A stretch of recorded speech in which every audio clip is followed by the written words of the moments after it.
ертөнцийн эзний төгс шударга байдал.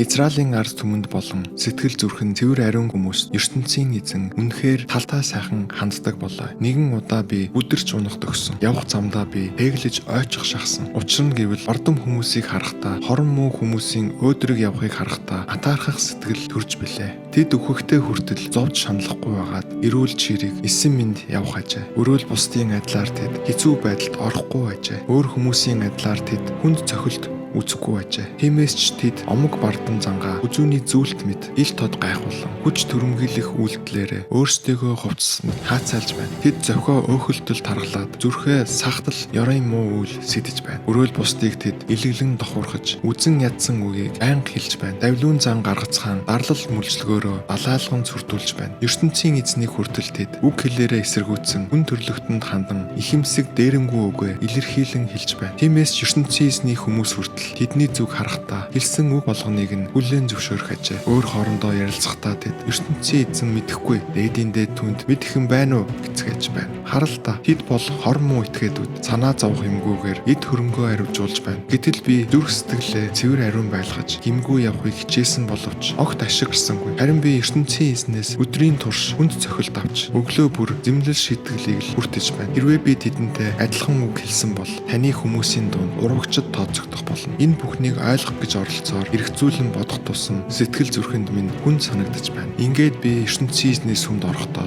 тийм хүмүүсийн хэрхэн дуусахыг ойлгосон. Тэднийг та халдиргаат газар авчираад сүрч унахад хүргэж байна. Улмаар тэд ганцхан мөчийн дотор сүрэн унлаа. Сэтгэлийг нь түгшээсэн айдас хүйцтэй автсаар энэ дэлхийгээс арчигдан үгүй болцголоо. Үүндээ тэд зүүдлэх мэт амьдарч явсан бөгөөд нэг л сэрэгтэн бүхнийг захирагч их эзэн та тэдний хий мөрөөдлийг арчин хайсан байна. Сэтгэл минь гансарч байхад зүрх минь шаналж байхад би хувайгүй тэнэг бөгөөд ухамсаргүй зан гаргаж байсан. Таныхаа өмнө би мал мэд тэнэглэж байсан. Гэвч би ямагт тантай хамт байсан бөгөөд баруун гараас минь намайг та бат атгасаар байжээ. Та надад тийхүү дагуулan явсаар эцэст нь яруу алдарт ертөнцөдөө оруулах болно. Энэ дэлхийгээс салахад минь танаас өөр хэн надтай байх билээ? Энэ дэлхийд байхдаа ч гэсэн танаас өөр юу ч би тэгтлээ хүсээгүй билээ. Би минь сулдсан ч бод зэтгэн муудсан ч ертөнцийн эзэн минь таал миний зүрх сэтгэлийг тэнхрүүлэгч хүч бөгөөд үе уламжлан авсан өв хөрөнгө минь болоо. Өөрөөсөө нь хол хөндөй яваа хүмүүсийг та өнөөн устгадаг ажээ. Өөрөөсөө нь урвц зайлсан бүхнийг та эцэс болгодог ажээ. Харин миний хувьд бол ертөнцийн эзэнтэй ойр байх нь үнэхээр сайхан. Бүхнийг захирагч их эзэн мөнхийн эзнийг би хорогдох газраа болгосон юм. Тийхүү би таныхаа үдээсэн бүхнийг бусдад зарлан тунгалнаа.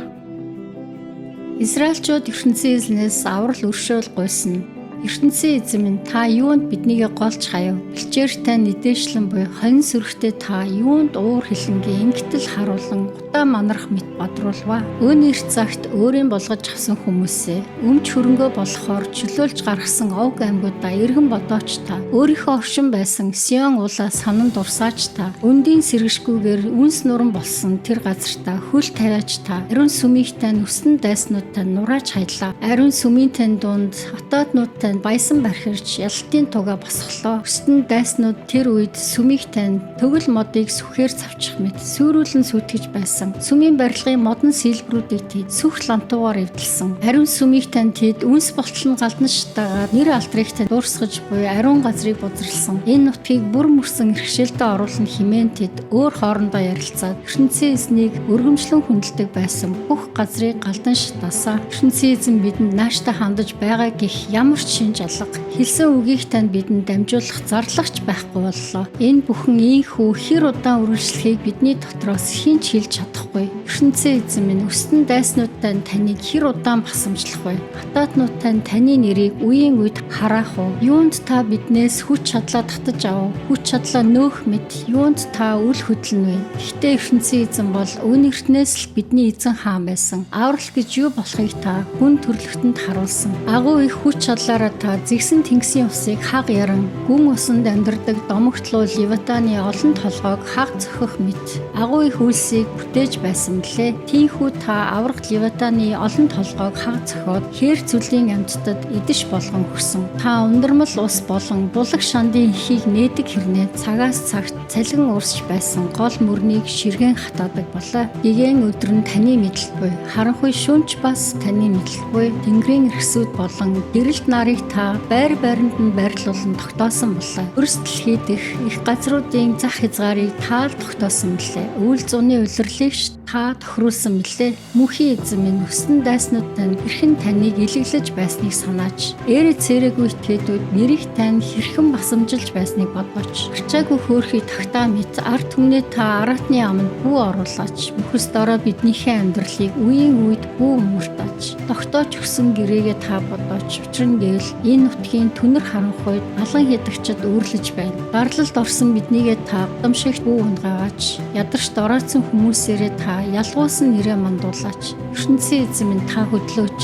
Үйл хэрэгээ хамгаалаач. Юу ч үл хүндлэх этгээдүүд өөрийн тань нэрийг басамжлан буйг санаач. Өстөн дайснуудтай тулалдан орилолдон хашгиралдаж буйг бүү умартаач та. Хатаат дайснуудтай байлдан үргэлж ухаалan буйг санаач та.